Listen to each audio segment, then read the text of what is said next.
미국 콜로라도 산악지대 출신으로 폭설에 관한 한 전문가라 자부했던 그가 서울에서 목격한 광경은 그의 모든 상식을 뒤흔들어 놓았습니다. 도쿄 특파원 시절 5cm의 눈에도 마비되었던 도시를 보았던 그가 43cm의 폭설 속에서 마주한 서울의 모습은 과연 어떤 것이었을까요? 이건 단순한 제설 시스템이 아니다. 여기엔 우리가 몰랐던 무언가가 있다. 7년간의 CNN 기자 생활 동안 전 세계의 수많은 도시를 취재했던 그가 서울의 겨울 속에서 발견한 충격적인 진실. 그 현장으로 지금 함께 가보시겠습니다. 그 전에 잠깐 1초 만에 누를 수 있는 좋아요 버튼을 꾹 눌러주시면 영상 제작에 큰 힘이 됩니다. 그럼 바로 사연 시작하겠습니다. 안녕하세요. 저는 CNN 기상 전문 기자 주얼 로이드라고 합니다. 콜로라도 주립대학교 언론학과에서 공부하는 동안 기상재해가 지역사회에 미치는 영향에 깊은 관심을 가지게 되었어요. 자연스레 졸업 논문도 극한 기후 현상과 도시 인프라의 관계를 주제로 선택했죠. 콜로라도에서 자란 저에게 눈은 늘 삶의 일부였습니다. 어릴 적부터 겨울이면 도로가 마비되고 학교가 휴교하는 광경을 자주 목격했었어요. CNN 입사 후에는 자연스럽게 기상 관련 재해를 전문적으로 다루는 기자의 길을 걷게 되었죠. 7년간의 기자 생활 동안 전 세계의 다양한 기상재해 현장을 취재했고 그 중에서도 폭설 대응 시스템은 제 주요 관심사였어요. 이번 서울의 폭설 현장을 취재하면서 제가 콜로라도에서 보낸 20여 년의 시간과 도쿄 특파원 시절의 경험이 자연스레 떠올랐습니다. 콜로라도는 미국에서도 폭설로 유명한 지역인데요. 겨울이면 수시로 내리는 폭설로 인해 도로가 마비되고 학교가 휴교하는 일이 다반사였죠. 어린 시절 창밖으로 내리는 폭설을 바라보며 걱정스러웠던 부모님의 한숨 소리가 아직도 생생합니다. 제설 시스템이 있었지만 넓은 도로와 분산된 거주 지역 때문에 효율적인 대응이 쉽지 않았어요. 도로에 쌓인 눈이 녹지 않아 며칠씩 통행이 불가능한 지역도 많았고 이는 제가 기자가 된 후에도 여전히 해결되지 않은 문제였죠. 고등학교 시절에는 폭설로 인해 2일 동안 집에 갇혀 있었던 경험도 있습니다. 그때 느꼈던 무력감과 불안감은 지금도 잊을 수 없네요. 우리 가족뿐만 아니라 이웃들도 모두 같은 상황이었는데 서로 도울 수도 없는 답답한 상황이 이어졌어요. 지난해 도쿄 특파원으로 근무하던 시절에도 폭설 상황을 경험했습니다. 5cm 정도의 적설량에도 전철이 멈추고 도로가 통제되는 모습을 보며 세계 최첨단 도시라 불리는 도쿄의 한계를 목격했죠. 당시 제설 작업은 뒤늦게 시작되었고 체계적이지 못한 대응으로 인해 도시 기능이 마비되는 상황이 이어졌어요. 도쿄의 혼잡한 거리에서 발이 묶인 채 어찌할 줄 몰라 하는 시민들의 모습은 마치 제 어린 시절 콜로라도의 기억을 떠올리게 했습니다. G7 국가인 일본의 수도에서도 자연의 위력 앞에서는 속수무책일 수 있다는 것을 다시 한번 깨달은 순간이었어요. 이러한 경험을 가진 제가 서울로 취재를 온 후 첫 겨울 폭설 대비 현장을 취재하면서 깊은 인상을 받았었어요. 한국의 도시 방제 시스템을 취재해오며 늘 놀라웠지만 폭설 대비만큼은 더욱 체계적이었죠. 서울시는 2024년 기준으로 346대의 제설차와 875대의 살포기를 보유하고 있는데요. 도로관리과 직원 1,200명과 자치구 제설반 3,500명이 하나의 유기체처럼 움직이며 시내 주요 도로 1,157km를 관리하고 있죠. 이런 숫자들이 단순히 통계로만 와닿았던 것은 아니에요. 실제 현장에서 본 모습은 제가 상상했던 것 이상이었습니다. 가장 인상 깊었던 것은 기상예보와 제설 시스템의 놀라운 연계성이에요. 기상청의 예보가 나오는 즉시 제설 인력이 배치되고 장비가 가동되는 모습은 마치 군대의 전투준비 태세를 보는 것 같았죠. 콜로라도에서는 폭설이 내린 후에야 제설 작업이 시작되었고 도쿄에서는 대응이 더욱 뒤처졌던 것과 비교하면 그 차이가 확연했어요. 서울의 제설 시스템은 단순히 장비와 인력의 숫자가 아닌 그것을 효율적으로 운용하는 시스템에서 차별화되어 기상예보부터 제설 작업 완료까지 하나의 흐름으로 이어지는 과정이 마치 정교한 시계처럼 움직이는 걸 보며 왜 서울이 세계에서 가장 효율적인 도시 중 하나로 꼽히는지 이해할 수 있었어요. 제가 콜로라도에서 보았던 산발적인 제설 작업이나 도쿄에서 경험했던 미흡한 대응과는 확연히 다른 모습이에요. 도쿄에서 특파원으로 근무하던 시절 아침 일찍 현지 방송국 기자와의 인터뷰를 위해 시부야 역으로 향하던 중 겪었던 일이 떠오르네요. 평소 30분이면 충분한 거리였지만 그날은 폭설로 인해 지하철이 평소보다 40분 이상 지연되고 있었어요. 역에 도착해서도 제설이 제대로 되지 않은 인도 때문에 평소의 걸음 속도를 전혀 낼 수 없었죠. 겨우 한 블록을 걸어가는데도 15분 이상이 걸렸고 주변의 시민들도 모두 조심조심 걸어가는 모습이 마치 스케이트장에서 처음 걸음마를 배우는 것 같았어요. 버스는 아예 운행이 중단된 노선도 있었고 도로 곳곳이 마비된 듯한 느낌을 받았습니다. 결국 그날 인터뷰는 2시간 넘게 지연될 수밖에 없었어요.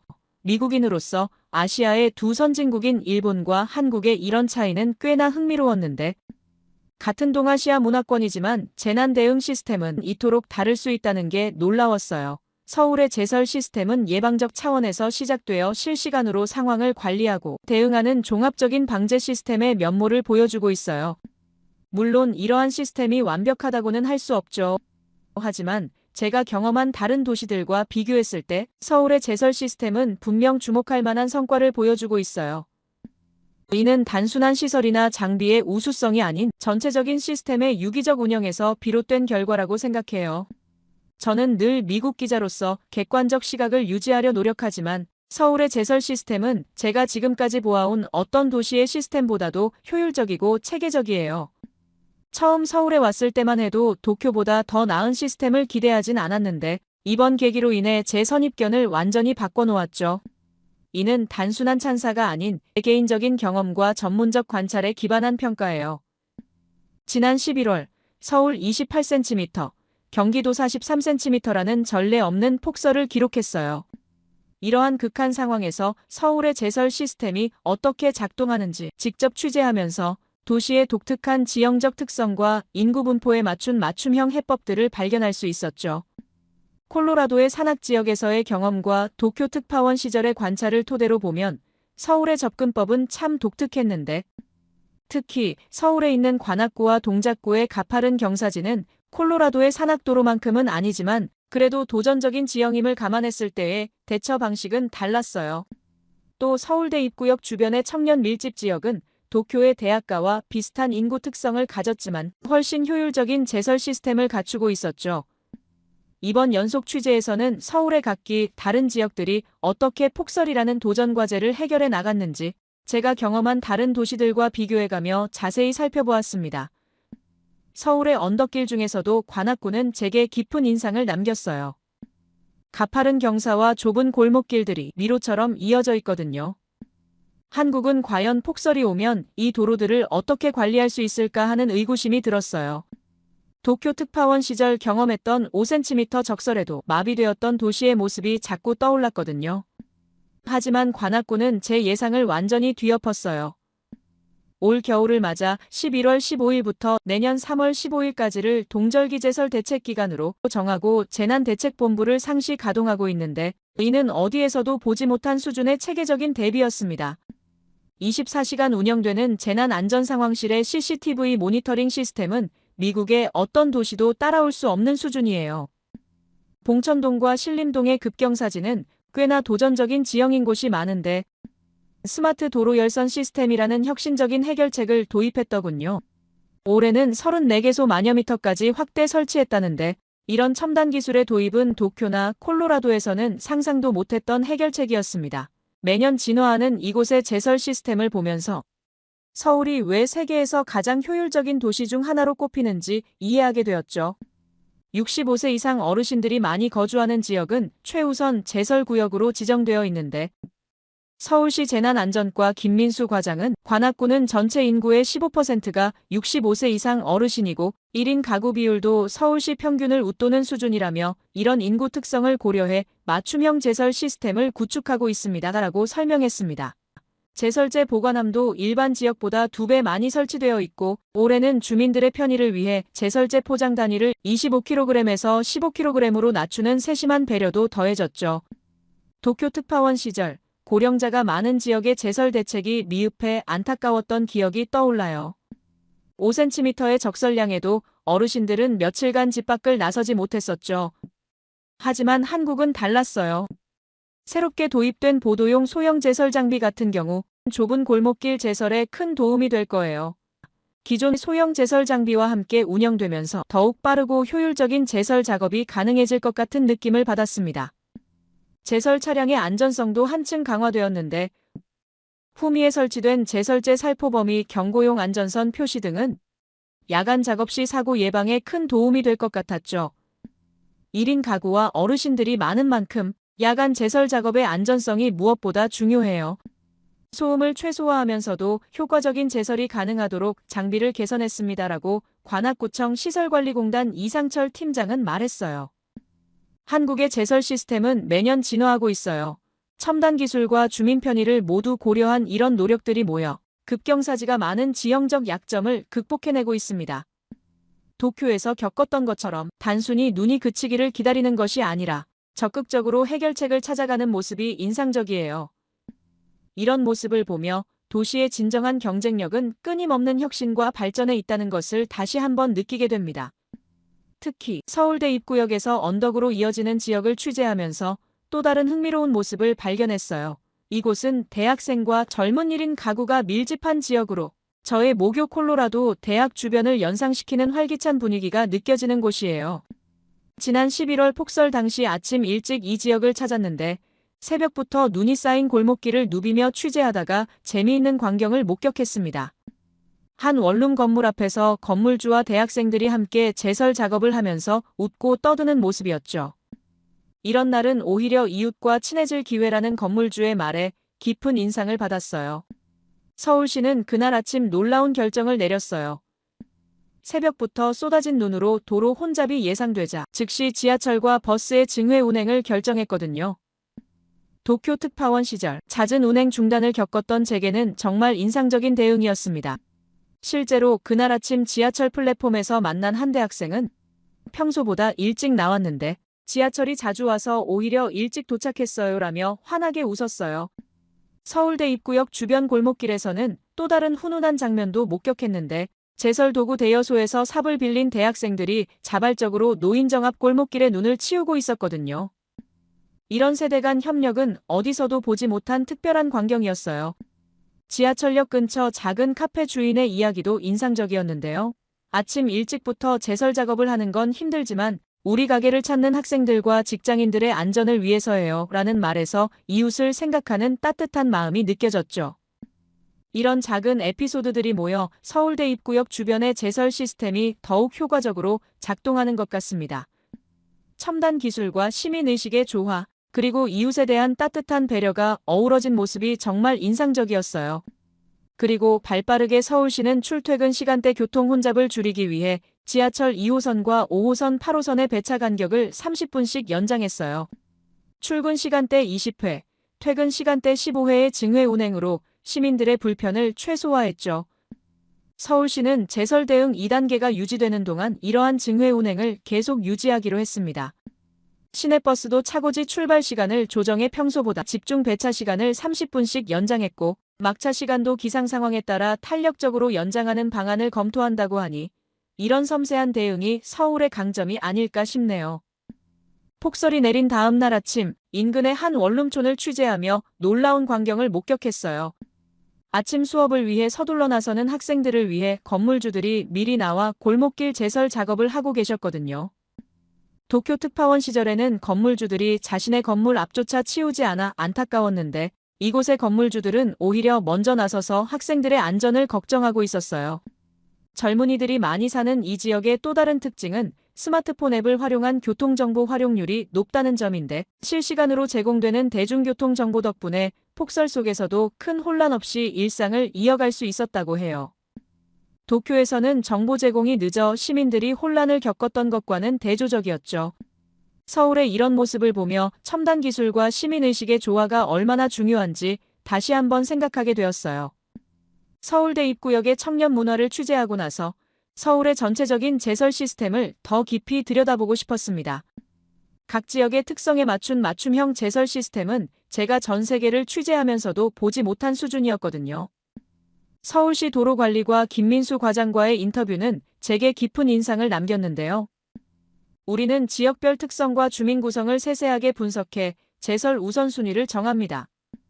임산부가 많이 다니는 산부인과 주변 도로, 어르신들이 자주 이용하는 경로당 근처는 최우선 제설구역으로 지정되어 있어요라는 설명이 인상적이었습니다. 실제로 한 산부인과 앞에서는 제설 작업자들이 임산부들의 보행에 신경 쓰며 꼼꼼하게 제설 작업을 하고 있었어요. 미끄러운 도로를 걱정하며 조심스레 걸어오는 임산부를 본 제설 반원이 재빨리 다가가 부축해주는 모습은 마치 영화의 한 장면 같았습니다. 그들은 단순히 눈길을 치우는 일을 넘어서 자신이 맡은 도로를 지나는 사람들이 안전하고 편안하게 걸을 수 있도록 진심으로 배려하고 있었어요. 그 모습은 마치 가족을 돌보는 듯한 따뜻한 손길이었고, 제설 작업이 단순한 직무를 넘어서 사람을 지키려는 마음에서 출발한다는 점을 깨닫게 했습니다. 이렇게 서울의 제설 시스템은 주민들의 특성을 고려한 맞춤형으로 그 자체로 한국 사회에서 중요한 가치인 정을 실천하는 모습을 보여줍니다. 사람들 간의 따뜻한 관계를 소중히 여기는 한국 사회의 정이 눈길을 치우는 제설 작업자들의 손길에 그대로 담겨 있었어요. 마치 서울이라는 도시 전체가 서로를 돌보고 배려하는 큰 가족처럼 느껴졌습니다. 각 구청은 지역 특성에 맞는 맞춤형 제설 장비도 구비하고 있었는데, 좁은 골목이 많은 지역은 소형 제설기를, 경사가 심한 지역은 열선 시스템을 설치하는 등 지역별로 최적화된 장비를 운용하고 있었어요. 이런 시스템을 갖추고 있다는 것도 놀라웠지만 더욱 감동적인 것은 장비 운용자들의 따뜻한 마음이었습니다. 한 소형 제설기 운전자는 새벽부터 골목길을 돌며 홀로 사시는 어르신들 집 앞을 더 꼼꼼히 치운다고 해요. 우리 어머니도 저기 사시거든요 라는 말씀에서 이웃을 가족처럼 생각하는 한국인들의 정을 느낄 수 있었죠. 도로교통공단의 실시간 모니터링 시스템도 놀라웠어요. CCTV를 통해 제설 현황을 24시간 감시하고 문제 발생 시 즉각적으로 대응하는 모습은 마치 첨단 군사작전을 보는 것 같았습니다. 모니터링 요원들은 혼자 사는 노인분들의 집 위치를 모두 파악하고 있었고, 그분들이 병원에 가시는 날이면 해당 구역 제설에 더욱 신경 쓴다는 이야기를 들으며 첨단 기술 속에 숨어있는 따뜻한 배려심에 깊은 감동을 받았어요. 구역별 책임제도 인상적이었어요. 각 동네마다 담당 공무원이 지정되어 있어 주민들의 제설 요청에 신속하게 대응할 수 있었습니다. 한 동네 반장님은 손을 밖으로 빼고 걷지 말고 장갑을 끼고 손을 주머니에 넣고 걸으라며 안전수칙을 전달하시면서 동네 슈퍼에서 장갑도 무료로 나눠주고 계셨어요. 이런 작은 배려들이 모여 하나의 커다란 공동체를 만드는 것 같아 가슴이 따뜻해졌죠. 미국에서는 보기 힘든 이웃 간의 정이 여기서는 자연스럽게 느껴졌어요. 시민 참여 제설 시스템도 체계적으로 운영되고 있어요. 각 동네마다 제설 도구 대여소가 설치되어 있고 자원봉사자들이 조를 이루어 제설 작업에 참여하고 있습니다. 한 어르신은 우리 동네는 우리가 지킨다는 마음으로 매일 아침 제설 작업에 참여하고 있어요라며 눈빛에서 자부심이 느껴졌어요. 도쿄 특파원 시절 제설 작업은 대부분 시청의 공지사항을 인쇄물로 붙이고 기다리는 것이 전부였고, 주민들의 참여를 이끌어내기 위한 시스템도 도구를 대여해주는 시설도 없었죠. 그래서 눈이 오면 각자 도생으로 해결해야 했던 기억이 떠올라 더욱 마음이 쓰렸습니다.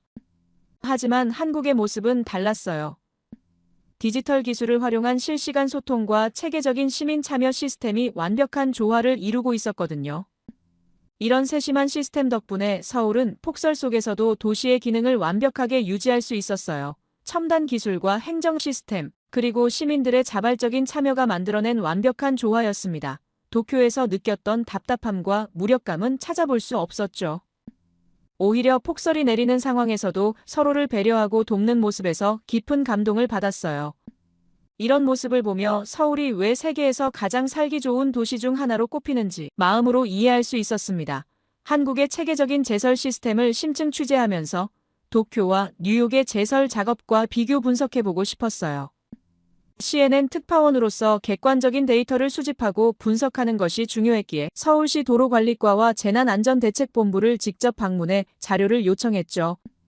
도쿄 특파원 시절의 데이터와 뉴욕 교통국의 공식 통계를 비교하면서 서울의 제설 시스템이 얼마나 효율적인지 수치로 확인할 수 있었어요. 먼저 제가 주목한 것은 제설 작업 속도였습니다. 서울은 1cm의 눈을 치우는데 단 19분이 소요되는데, 도쿄 특파원 시절 경험했던 95분, 그리고 뉴욕의 82분과 비교하면 월등히 빠른 속도예요. 이러한 효율성의 비결은 첨단 기술의 활용에 있어요. 서울시청 재난상황실에서 직접 확인한 바로는 모든 제설 차량에 GPS 추적 시스템이 설치되어 실시간으로 작업 현황을 파악할 수 있었습니다. 도쿄나 뉴욕에서는 아직도 수작업으로 제설 현황을 보고하는 것과는 큰 차이를 보이죠. 서울시 제설대책본부에서 받은 자료에 따르면 이번 폭설에 투입된 자원의 규모도 놀라웠는데요. 염화칼슘 8,000톤과 모래주머니 4,000개가 사용되었고 공무원 3만여 명이 제설 작업에 참여했다고 합니다. 현장 담당자와의 인터뷰를 통해 274개의 취약 지점을 특별관리구역으로 지정하여 집중 관리한다는 사실도 알게 되었어요. 이런 세세한 데이터들을 수집하면서 서울의 제설 시스템이 얼마나 과학적이고 체계적인지 실감할 수 있었습니다. 스마트한 관리 시스템 덕분에 장비 유지 비용도 크게 절감되었다고 해요. 미국이나 일본의 주요 도시들이 연간 제설 예산의 70%에서 80%를 장비 유지에 사용하는 것과 달리 서울은 30% 수준으로 비용을 낮추는 데 성공했어요. 여기서 더욱 놀라웠던 것은 절감된 예산을 지역 노인 일자리 창출에 활용한다는 점이었습니다. 제설 작업에 참여하시는 어르신들이 우리 동네는 우리가 지킨다는 자부심으로 일하시는 모습에서 한국만의 공동체 의식을 느낄 수 있었죠. 그리고 무엇보다 체계적인 것은 비상대응 시스템이었는데 적설량 5cm를 기준으로 자동 비상발령 체계가 가동되는 것을 보면서 이는 도쿄나 뉴욕의 수동적 대응과는 확연히 구분되는 부분이었습니다. 새벽 시간임에도 제설 작업자들이 서로 격려하며 힘을 모으는 모습, 작업을 마치고 따뜻한 어묵 국물을 나누는 정겨운 풍경은 제가 미국이나 일본에서는 결코 보지 못했던 광경이었어요. 숫자로 표현될 수 없는 이런 따뜻한 정이야말로 한국 제설 시스템에 숨겨진 힘이 아닐까 생각합니다. 이렇게 데이터로 한국의 제설 시스템을 분석하면서 숫자 너머에 있는 더 큰 가치를 발견할 수 있었어요. 43cm라는 기록적인 폭설 속에서도 도시의 기능이 정상적으로 유지되었다는 것은 단순한 통계 이상의 의미를 가집니다. 24시간 실시간으로 운영되는 모니터링 시스템은 마치 도시의 심장박동을 지켜보는 것 같았어요. 서울시 재난상황실에서는 직원들이 교대로 쪽잠을 자면서도 모니터를 놓지 않았습니다. 한 직원은 따뜻한 커피와 도시락을 나누며 우리가 깨어있어야 시민들이 편히 잘 수 있죠 라고 말했는데 그 순간 제 마음 한켠이 뭉클해졌어요. 시민들의 자발적인 제설 참여 문화는 더욱 깊은 감동을 주었습니다. 한밤중에도 골목길에서는 이웃들이 3-3-5-5 모여 제설 작업을 하고 있었어요. 심야 시간임에도 24시간 편의점 직원들이 가게 앞 보도에 눈을 치우고 출근길 시민들을 위해 따뜻한 커피를 미리 준비하는 모습도 인상적이었으며 이런 작은 배려와 정성이 모여 거대한 폭설도 이겨낼 수 있는 힘이 되는 것 같아요. 도시 전체가 마치 하나의 유기체처럼 움직이는 모습도 인상적이었어요. 제설 차량과 시민들, 공무원들이 각자의 위치에서 최선을 다하는 모습은 마치 잘 짜인 오케스트라 같았습니다. 대중교통이 정상 운행을 유지한다는 것은 도시의 생명선을 지키는 일이었어요. 콜로라도에서는 몇 센티미터의 눈만 와도 대중교통이 마비되곤 했는데 서울은 달랐습니다. 폭설 속에서도 시민들의 발이 되어주는 대중교통의 모습에서 한국의 저력을 느낄 수 있었어요. 취약계층을 위한 맞춤형 제설 지원은 도시의 성숙도를 보여주는 척도였고 어르신과 장애인, 임산부를 위한 세심한 배려는 선진 도시의 진정한 모습을 보여줬죠. 이것이야말로 진정한 스마트시티의 모습이 아닐까요? 이번 폭설 취재를 마무리하며 서울이 보여준 미래 도시의 모습을 전 세계에 알릴 수 있어 기쁩니다. 제 이야기를 끝까지 들어주셔서 감사합니다. 모두 안녕히 계세요. 오늘의 사연 어떻게 들으셨나요? CNN 기자 주얼 로이드가 취재하면서 한국이 보여준 공동체 의식과 행동력은 단순히 한 나라의 이야기가 아니라 전 세계가 배우고 참고해야 할 귀중한 교훈이라고 생각합니다. 이번 한국의 사례에 대해 어떻게 생각하시나요? 여러분 생각을 아래 댓글에 남겨주세요. 그리고 감동적인 사연을 주변 사람들과 공유하고 함께 이야기 나눠보세요. 마지막으로 1초밖에 걸리지 않는 구독과 좋아요, 알림 설정은 영상 제작에 큰 힘이 됩니다. 지금까지 감동을 담아 여러분께 진심을 전하는 감동담기였습니다. 오늘 하루도 행복한 하루 보내세요.